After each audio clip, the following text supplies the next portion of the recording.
오늘 역대기상 5장 말씀을 보겠습니다. 역대기상 5장 말씀을 보겠습니다. 5장 1절 말씀 보겠습니다. 이스라엘의 맏아들 루벤의 아들들이라. 4장 1절부터 말하고 있죠. 첫 번째 유다를 언급했죠. 원래 야곱의 첫째 아들은 루벤인데 왜 역대기상에서는 유다를 먼저 다루고 있는가? 또 재판관계 1장에 보더라도 유다부터 먼저 가라고 하나님께서 명령하시는 것을 우리가 보게 되죠. 유다 지파에서 누가 나오는 것이에요? 예수 그리스도, 영원한 유대인의 왕 예수 그리스도가 오실 것이기 때문에 유다부터 먼저 다루고 있는 것이고요. 유다 지파에서 아주 용맹스러운 하나님의 사람들이 많이 나왔죠. 여푼네 아들 칼렙부터 시작해서 다윗왕까지 나왔죠. 자, 이제 5장 2절 이스라엘의 맏아들 루벤의 아들들이라. 하나님께서 야곱의 이름을 이스라엘이라 명하셨죠. 그래서 이스라엘은 야곱을 가리키고요. 야곱이 낳은 첫째 아들이 루벤인데요.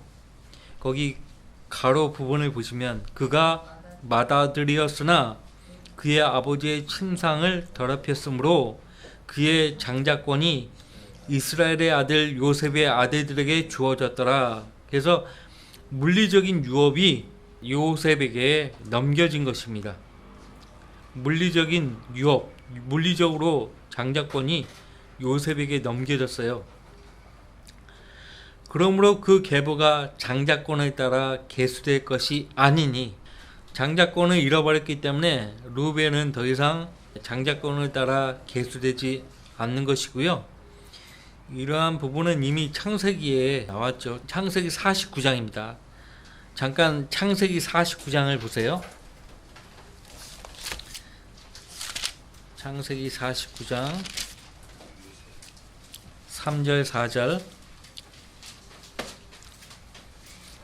야곱이 죽기 전에 아들들에게 이렇게 예언을 한 것입니다.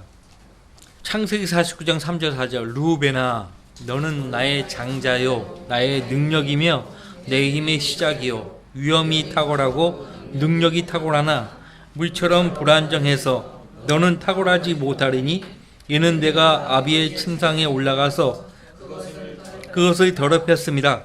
그가 나의 침상에 올라갔었도다. 루벤이 아버지의 침상에 올라가 그 침상을 더럽혔죠. 어디에 나오는가? 창세기에 어디에 나와요? 35장에 나오죠. 창세기 35장 22절 말씀 보시면은 그때 야곱이 가족을 데리고 에달 망대 저편에 다다라 거기에서 자기 장막을 쳤죠. 그때 루벤이 아버지의 첩 비라에게 들어갑니다. 그리고 통침을 해요. 근친상간이죠. 근친상간한 거예요. 성경에서 근친상간 많이 다루고 있죠.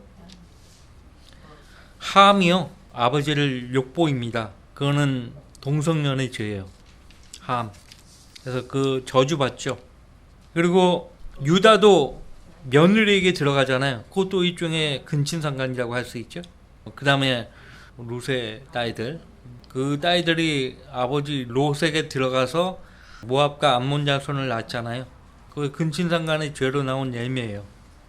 그래서 루벤의 범죄 때문에 물리적인 유업은 요셉에게로 갔고, 제사장권은 레위에게로 갔고, 왕권은 유다에게로 갔어요. 그러니까 무슨 말이냐면, 오늘 처음 듣는 분들 위해서 제가 자세하게 설명해 드릴게요. 신명기 21장 말씀 보세요. 신명기 21장에 보면은 사랑받는 여인과 미움받는 여인이 나오는데, 미움받는 여인이 자식을 먼저 낳는 거예요. 아들을 먼저 낳아요. 사랑받는 여인이 다음에 아들을 낳고, 그러면 첫 번째로 낳았다 해도 믿기 때문에 장자권을 그 아들에게 주지 않는다? 아니요. 주라고 말씀하고 있어요. 거기 신명기 22장 말씀 보세요. 거기 17절 말씀. 그는 오직 그가 소유한 모든 것에서 그에게 두 봉깃을 주어 미움받는 여인의 아들을 장자로 인정할지니라. 이는 그가 그의 힘의 시작이요 장자의 권리가 그에게 있음이라. 사랑받든 미움받든 첫 번째로 낳은 아들에게는 장자이기 때문에 장자의 권리를 그에게 세우라는 것이에요. 그리고 두 분깃을 주라고 했죠. 그래서 장자의 권리, 장자권은 아버지의 축복을 받고, 두 번째 여기 신명기 22장 17절 말씀대로 두 배의 몫이 주어집니다. 여기 몫은 땅을 유업으로 상속받는 것을 말해요. 근데 땅을 유업으로 상속을 하는데 두 배로 상속을 하라는 것이에요. 두 배로. 그 다음에 이제 세 번째 장자의 권리는 제사장의 직분이 주어진다는 것이에요. 가정의 제사장 직분. 그러니까 가정을 영적으로 리드를 해야 돼요. 장자이기 때문에. 장자는 가정을 영적으로 리드를 해야 돼요. 이끌어야 되는 거예요. 근데 루벤은 그 자격이 상실이 되었어요. 빼앗겼어요. 하나님은요, 이 성적 죄에 대해서는 아주 가증히 여기시는 분이십니다. 성적 죄. 레위기서 18장 말씀 보시면은 다 읽지는 않겠습니다. 레위기서 18장 말씀에 성적인 죄들에 대해서 하나님이 경고하시는데요. 무섭습니다. 아주 엄청난 죄예요. 그러니까 남자든 여자든 근친상간의 죄를 범하게 되면 상대의 벌거벗음을 드러내는 것이기 때문에 그런 죄에 대해서 엄히 하나님께서 경고하셨고요. 그뿐만 아니에요. 계속 읽어보시면은 혼의 관계 있죠. 혼의 관계. 아내가 있음에도 불구하고 다른 남자의 아내를 범한다든지, 심지어는 여성이 여성을, 남자가 남자를 이렇게 동성간에 교접을 한다든지, 더 나아가 짐승과 교접하는 사람들 다 하나님께서 죽이라고 명하셨습니다. 이러한 가증함들 중 어느 것을 범하는 누구라도 그것을 범하는 혼들은 자기 백성 가운데서 끊어지리라. 구약성경에 보면 백성 가운데서 끊어진다는 말씀이 나오잖아요. 그 말씀은 아주 무서운 말씀이에요. 이스라엘 백성들은 다 아브라함의 후손으로 태어났는데 하나님이 금하신 죄들을 범하게 되면 백성 가운데서 끊어진다. 그러니까 아브라함에게 허락하신 그 언약과 무관하게 되는 거예요. 그래서 구약 성도들은 자기 조상의 품으로 돌아가요. 자기 조상들이 누구냐? 유대인들의 조상이 누구냐? 아브라함과 이삭과 야곱인데, 그래서 대표적으로 아브라함이 조상이잖아요. 누가 보면 16장에 보면 아브라함의 품이 나와요. 구약 시대에 아브라함의 품은 지하 낙원에 있었습니다. 구약 성도들은 죽으면은 그 혼이 지하 낙원인 아브라함의 품에 가는 거예요. 그러니까 조상들과 합쳐진다는 말이 구약 성경에 많이 나오지 않습니까? 조상들과 합쳐진다. 아브라함의 품으로 갔다는 거예요. 지하 낙원으로 갔다는 것입니다. 조상들에서 끊어진 사람은요, 죽으면 어디로 가죠? 지옥 가는 거예요. 지옥 가는 거예요. 하나님이 금하신 죄를 범했기 때문에 지옥 가는 거예요. 여러분들 창세기의 기록에 의하면요, 성범죄와 관련해서 시험을 받은 사람들이 나와요. 첫 번째 르우벤이었죠. 창세기 35장 22절. 아버지의 침상을 범했기 때문에 성적 범죄에서 승리하지 못했어요. 유다도 며느리 타마를 범했죠. 요셉도 어때요? 성범죄와 관련해서 시험을 받았지만 요셉만이 유일하게 그 시험에서 승리했어요. 통과했죠. 그 시험을 통과했죠. 그의 장자권이 이스라엘의 아들 요셉의 아들에게 주어졌더라. 이 말씀은요, 유일하게 성범죄와 관련해서 시험을 받았을 때 요셉만이 그 시험을 통과했기 때문에 물리적인 장자권이 요셉과 그 아들에게 주어진 것 같습니다. 그래서 아까도 얘기했지만은 물리적인 유업은 요셉에게 넘어갔고, 그러니까 땅이죠, 땅. 물리적인 유업이라는 것은 땅이에요, 땅. 요셉과 그 아들에게 넘어갔고, 제사장 권리는 레위 지파에게 넘어갔고, 그래서 레위 지파에게서 제사장들이 나오지 않습니까? 그 다음에 왕권은 유다 지파로 넘어간 거예요. 원래 장자라면 이 세 권리를 다 향유할 수 있어요. 근데 범죄했기 때문에 향유를 못하는 겁니다. 루벤이 범죄했기 때문에. 에서는 장자권의 유익을 전혀 몰랐습니다. 전혀 몰랐어요. 한 그릇 죽에 동생에게 팔아 넘겼죠. 그게 팔아 넘길 만한 가치가 없는 것이 아니에요. 그런데 거기 계속 이어서 봅시다. 역대기상 5장 2절. 이는 유다가 그의 형제들보다 뛰어났으며, 유다가 언급되죠. 그에게서 최고 7위자가 나왔으나, 그래서 최고 7위자 유다 지파에서 왕이 나오는 거예요. 왕권이 유다에게 넘어간 거고요. 그 다음에 장자권은 요셉에게 있었음이더라. 여기서 장자권이 의미하는 것은 두 배의 목, 물리적인 유업, 땅의 권리가 이제 요셉에게 넘어간 거예요. 그러니까 루벤이 장자이고 장자의 권리가 자기에게 있다는 것을 알았다면 함부로 행동하지 않았을 텐데 함부로 행동한 거예요. 에서도 마찬가지예요. 왜? 모르기 때문에 경솔히 여기는 거예요. 경솔히. 거기 히브리서 12장 보세요. 경솔히 여기면 안 되는 거예요. 응? 그러니까 자기가 최소한 장자라면 장자의 권리에 대해서 물어서 알았어야죠. 물어서. 자, 히브리서 12장 15절 말씀. 열심히 돌아보아 하나님의 은혜에 미치지 못하는 자가 없도록 하고, 또 쓴뿌리가 나와서 너희를 괴롭게 하거나 혹 그것 때문에 많은 사람이 더럽혀지지 않도록 하며, 음행하는 자나 한 그릇 음식을 위하여 장자권을 판 에서와 같이 속된 자가 없도록 하라. 속된 자가 없도록 하라. 너희가 아는 바와 같이 그 후 그가 축복을 유업으로 받으려고 했을 때 거절당하였으며 눈물로 간절히 구하였지만 회개의 기회를 얻지 못하였느니라.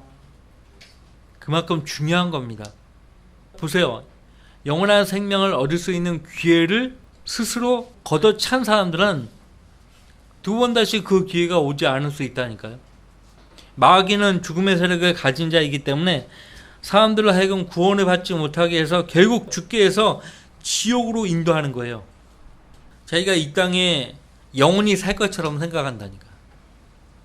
사람들이, 주변 사람들이 다 죽어가는 것을 보면서도 자기만큼은 오래 살 것처럼 생각한다고. 장례식장에 가도 다른 사람의 죽음에 대해서 슬퍼하지 자기도 언젠가 저렇게 죽을 것이다 이런 생각 안 한다니까요. 이런 생각을 전혀 안 해요.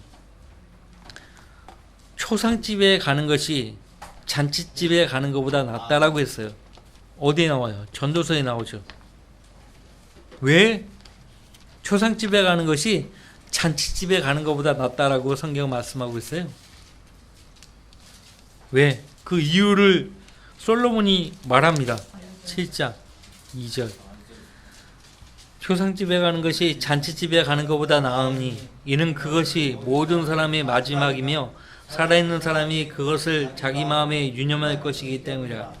근데 마귀가 그 잊어버리게 만들려고 화투판을 벌리는 거. 화투판. 이거 화투판 벌리면은 자기가 죽는 것을 잊어버리죠. 그래도 옛날에는 장례식장 가면은 같이 울어주고 같이 슬퍼하고 그런 분위기였는데 언제부터인가 먹고 마시는 것으로 그런 분위기로 전락됐어요. 그것도 마귀가 그렇게 올무를 넘겨줘서 포획하는 것입니다. 다시 역대기상 5장으로 돌아와서요. 그래서 경솔하면 안 돼요. 하나님의 은혜를 받은 성도들은 그 은혜에 대해서 경히 여겨서는 안 됩니다. 에서처럼 경히 여겨서는 안 돼요. 우리는 장자권의 유익보다 더 큰 하나님의 은혜를 받았지 않습니까? 역대기상 5장 3절. 또 이스라엘의 맏아들 루벤의 아들들은 한옥과 팔루와 헤스론과 칼미요, 요엘의 아들들은 그의 아들 스마야와 그의 아들 곡과 그의 아들 시므이와. 여기 곡이 나오는데 곡과 마곡 할 때 그 곡은 아닙니다. 그의 아들 미카와 그의 아들 르아야와 그의 아들 바알과. 바알이 나오니까 바알 신과 연관이 있다고 생각하면 안 되고요. 그의 아들 부에라인데 그가 아시리아의 틸갓 핀네셀 왕에게 사로잡혀 갔더라. 그는 루벤인들의 고관이더라. 틸갑 핀네셀 왕이 26절에 마지막 절에 또 한 번 나오죠. 7절 그들 후대들의 계보가 계수되었을 때에 그들의 족속에 따른 그의 형제들은 족장 여이엘과 스카레와 요엘의 증손 세마의 손자 아사스의 아들 벨라니 그가 아로엘에 거하여 느보와 바알 무온까지 이르렀고 동쪽으로는 유프라테스 강에서부터 광야의 입구에 이르기까지 거하였으니 이는 그들의 가축이 길르앗 땅에서 번식하였음이더라. 길르앗 땅은 그 구약 성경에 보면은 길르앗 땅은 굉장히 그 비옥한 곳입니다. 특히 목초지 소나 말 같은 양 같은 가축을 키우기에 아주 적합한 땅입니다. 길르앗 땅. 자, 여기 아시리아가 나오는데 아시리아는 셈의 후손이죠. 근데 이제 그 조상들이 자식들에게 가르치지 않은 거예요. 재판관계 1장에 보면 나오잖아요. 가르치지 않는 거예요. 하나님을 알지 못하게 되면 이교도나 마찬가지가 되는 거예요. 이교도. 시간이 지나면 이교도가 되는 거예요. 기독교도 성경적 믿음에서 떠나면요, 시간이 지나잖아요. 이교도와 똑같아요. 지금 오늘날 기독교의 모습은요, 이교도하고 다름이 없어요. 교회는 많지만 교회에 찾아가면 하나님이 없어요. 더 이상 진리의 말씀을 가르치지 않아요. 그래서 다시 복음화가 필요해요. 교회에 들어가서 복음을 전해야 할 판이에요. 지금 교회에 들어가서 복음을 전해야 할 판이에요. 중요한 거는 예수님조차도, 옛날 사도들조차도 오늘날 교회에 가서 하나님 말씀 전하려고 하면은 문전박대에 당한다는 거죠. 알아보지 않는다는 거예요. 성경적 믿음에서 멀리 떠나면 이교도화 되는 거예요. 이교도화 되는 거예요. 이미 구약 성경을 통해서 보여주신 거예요. 바벨탑 사건으로 인해서요, 다 흩어져 버렸잖아요. 신할 땅에 모여든 사람들이 다 결과적으로 누구의 후손들이에요? 노아의 아들들이에요. 선사시대 유적지 거짓걸로 하고 있잖아요. 원숭이처럼 막 수렵채집 하면서 집 나가면 고생이라고 그런 겁니다. 원래 문명이 카인 때만 해도 문명이 이미 발달됐어요. 근데 이제 흩어지고 멀리 가면서 이제 그렇게 거짓골로 사는 거예요. 동굴에 들어가서 살고 그렇게 하는 겁니다. 그리고 무엇보다도 하나님을 떠나면요, 하나님께서 지혜를 안 줘요. 대표적으로 바벨론 왕이요, 내 지혜로 이 제국을 내가 세웠어. 그러니까 하나님이 하루아침에 지혜를 뺏어가잖아요. 그러니까 한갓 제국의 왕이요, 짐승처럼 풀을 뜯어먹는 거예요. 이슬을 맞고 풀을 뜯어먹는 거예요. 응? 하나님이 그렇게 만드시는 거예요. 사람의 조상이 원숭이였고 유인원이었는데 수렵 채집하면서 불은 또 어떻게 발견했는가? 어느 날 갑자기 번개가 나무에 딱 치더니 불이 붙었는데, 그걸 딱 연상하면서 비비고 때리고 해서 불을 얻었다, 뭐 이런 식으로 하는데, 그게 다 이제 하나님 지혜를 안 주시니까 그런 식으로 해석하는 거예요. 해석은 자유죠. 자, 어찌됐든 10절 말씀 보세요. 이제 갓 지파에 대해서 말하죠. 사울의 때에 그들이, 갓 지파 갓의 후손들이 하가린들과 싸워, 하가린들은 이집트인들입니다. 하가린들과 싸워 그들의 손으로 멸하고 온 길앗 동부 땅에 거쳐 그들의 장막에서 거하였더라. 갓 자손은 루벤인들과 마주 대하여 바산 땅에 거하여 살카까지 이르렀으니 족장은 요엘이요, 그 다음은 사밤이요, 야아네와 바산에 있는 사팟이더라. 그들의 조상집에 그들의 형제들은 미카엘과 무슬람과 시바와 요레와 야칸과 시아와 헤벨 7이더라. 14절 이들은 부스의 7대 손, 야도의 6대 손, 여시세의 5대 손, 미카엘의 현손 길르앗의 증손 야로의 손자 후리의 아들 아비하일의 자손이니 구니의 손자 압델의 아들 아이가 그들 조상집의 우두머리가 되었더라. 그들이 바산에 있는 길앗과 그 고을들과 샤론의 모든 외곽 지역에 거하였고 그들의 접경에 이르렀더라. 이들은 모두 유다의 요담 왕 때와 이스라엘의 여로보암 왕 때의 계보에 의해 계수되었더라. 18절 루벤의 아들들과 가딘들과 므낫세 반지파의 용사들 곧 방패와 칼을 들 만한 사람과 활을 쏠 수 있는 사람과 싸움에 숙련된 사람은 44,760명으로 그들이 전쟁에 나갔더라. 므낫세가 원래 한 지파였는데 반지파로 나뉘었어요. 그래서 성경에 보면은 그 므낫세라고도 부르고 또 므낫세 반지파로 불리는 거거든요. 그러니까 반지파가 떨어져 나갔어요. 므낫세 반지파의 용사들 곧 방패와 칼을 들 만한 사람과 활을 쏠 수 있는 사람과 싸움에 숙련된 사람은 전쟁에 나갔더라. 싸움에 숙련된 사람이 나오죠. 그래서 구약 성경을 보면은 지금은 무기를 가지고 싸우죠. 재래식이든 현대식이든 무기를 가지고 상대하는데 멀리 가지 않더라도 우리나라 그 조선시대 때 이순신 장군 때만 해도 무기라고 해봐야 칼, 창, 또 대포 이런 것이 전부였는데 진짜 장수다운 장소는 칼로 상대하는 거예요. 칼. 그나마 칼이 없으면 몸으로 백변전을 하는 거죠. 백변전. 잘 싸웠다고요. 한 사람이 막 이당 천을 상대했고요. 성경에서 싸움 잘하는 사람들이 많이 등장하죠. 도도의 아들 엘르아살 같은 경우는 칼이 손에 붙을 정도로 사람들을 상대하는 거예요. 그거 한번 보십시오. 사무엘하 23장 보시면 이게 진짜 싸움뿐이에요. 옛날 사람들이 진짜 싸움을 잘했다고. 사무엘하 23장에 보시면은 9절에 그의 다음으로는 아우아인 도도의 아들 엘르아살이니 다윗과 함께한 세 용사 중 하나더라. 그들이 싸우려고 모인 필리스테인들을 대항하는데 이스라엘 사람들이 물러가자 그가 일어나 필리스테인들을 치되 그의 손이 지칠 때까지 그의 손이 칼에 달라붙을 때까지 하였더라. 주께서 그날 큰 승리를 이루셨으니 백성은 그를 따라 돌아오며 약탈할 뿐이더라.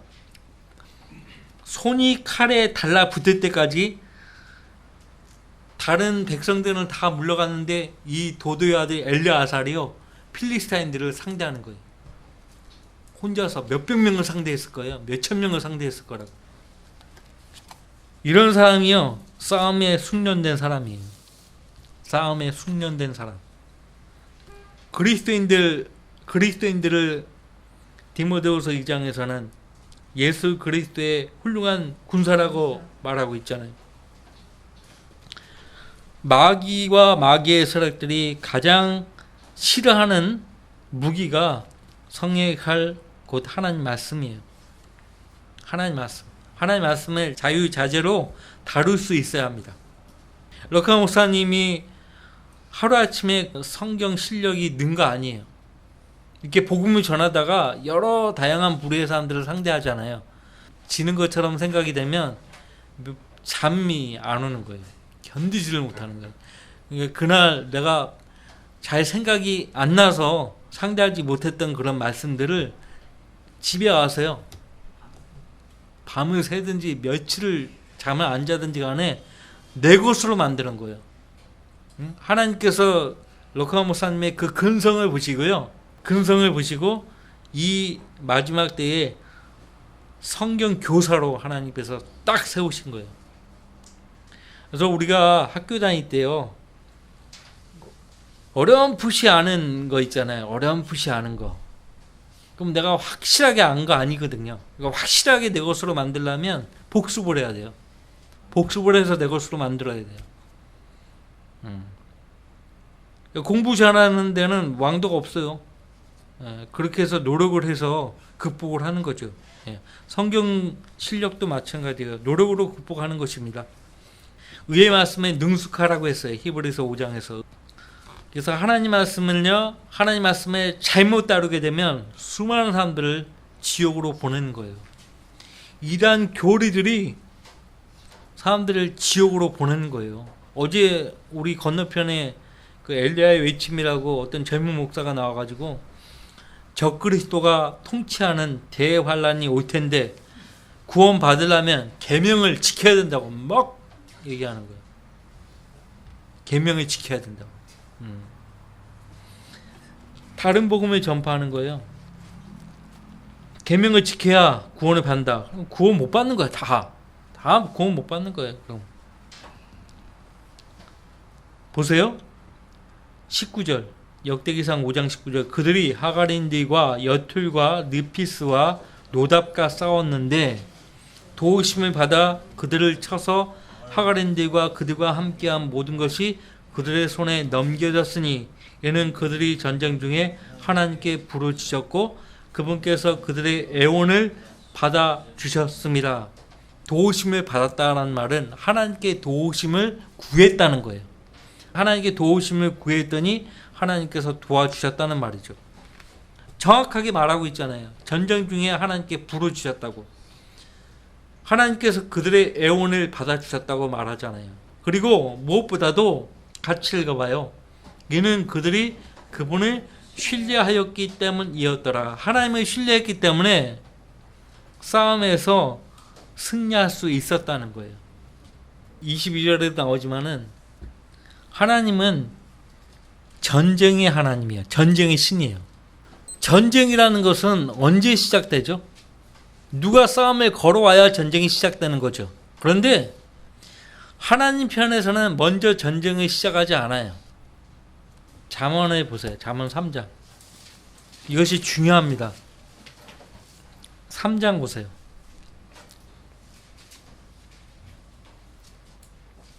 29절 30절 같이 읽어봐요. 잠언 3장 29절 30절 내 이웃이 내 곁에서 안전하게 거하는 것을 볼 때에 그를 모함하지 말라. 사람이 너를 해치지 아니하였으면 까닭없이 그와 다투지 말라. 까닭없이 다투지 말라. 평온하게 안전하게 잘 지냈는데 싸움을 걸어온다고요? 이를테면 김일성은 마귀의 사주를 받고 내려온 거예요. 알리바이를 만들려고요. 국방군들이 새벽 1시에 싸움을 걸어왔다는 거예요. 38선을 넘어왔다는 거예요. 여러분들 전쟁을 하려면 시비를 걸려면 일단은 싸울 수 있는 병사들이 확보가 되어야 해요. 그 다음에 무기가 확보가 돼 있어야 돼요. 근데 우리나라 그때 무기도 별로 없었어. 군복도 없었어. 군복이 없었다고요. 군복. 그 다음에 싸울 수 있는 병사들이 그렇게 많지가 않았어요. 그러니까 우리나라 국방부 안에 뿌락지가 있었던 거예요. 4.3 사건 때도 뿌락지가 있었잖아요. 남로당 출신의 국군들이 일으킨 거 아닙니까? 그러니까 여전히 뿌락지가 남아 있었던 거예요. 간첩들이 국방부 안에 있었던 거예요. 1시에 남조선이 침략했다 해가지고 이제 군부회의를 김일성이가 이제 소집을 한 거예요. 새벽 3시쯤에. 그리고 새벽 4시쯤에 폭풍이라는 명령을 하다라고 기습 남침을 한 겁니다. 기습 남침할 때 북한은 병사들이 어마어마했고요. 탱크, 소련제 기관단 총 몰고 내려온 거예요. 우리나라 총도 거의 없었어요. 총도. 그러니까 이승만 대통령이 너무 이제 나이 들고 호전적이어서 미 군정이요. 그 전부터 무기 좀 달라고 했는데 안 주는 거예요. 그 무기 주면은 북침하게 되면 이거 곤란해. 세계 전쟁이 돼 버리니까 미 군정이 허락하지 않았다고요. 그러니까 여러 가지 틈을 비집고 김일성이가 내려온 거예요. 어찌 됐든 하나님께서는 평온한데 전쟁을 시비를 거시는 분은 아니에요. 그러면 왜 다윗왕으로 하여금 원정을 가게 해서 가나안 땅뿐만 아니라 아브라함에게 주신 그 땅을 빼앗도록 하셨는가? 말 그대로 아브라함에게 주신 땅이에요. 그리고 그 땅의 거주민들이 하나님이 가증히 여기시는 죄들을 그들 마음껏 짓고 있었어요. 하나님 보실 땐 정말 견딜 수 없는 거예요. 그래서 그들을 심판하시려고 다윗을 통해서 전쟁을 일으킨 거예요. 하나님은 전쟁의 하나님이에요. 또 어떤 전쟁은 하나님으로부터 비롯되었습니다. 거기 22절 그들이 그들의 가축을 빼앗았으니 낙타 5만과 양 25만과 낙이 2천이며 사람 10만이더라. 많은 사람이 죽어 쓰러졌으니 그 전쟁이 하나님께로부터 비롯되었습니다. 그들이 사로잡힐 때까지 그들 대신 거하였더라. 그래서 이 지상에서 일어나는 전쟁은요, 죄에 대한 심판입니다. 그래서 어느 나라에 전쟁이 터졌다 하면은 그거는 분명히 죄가 있는 거예요. 죄가 있는 것입니다. 죄와 연관이 있어요. 자, 그러면 다음 주에 이어서 보도록 하죠. 제가 오늘 여기 다 하려고 했는데 시간이 너무나 지나쳤습니다. 다시 다음 주에 22절 말씀부터 하도록 하죠. 기도하고 마치겠습니다.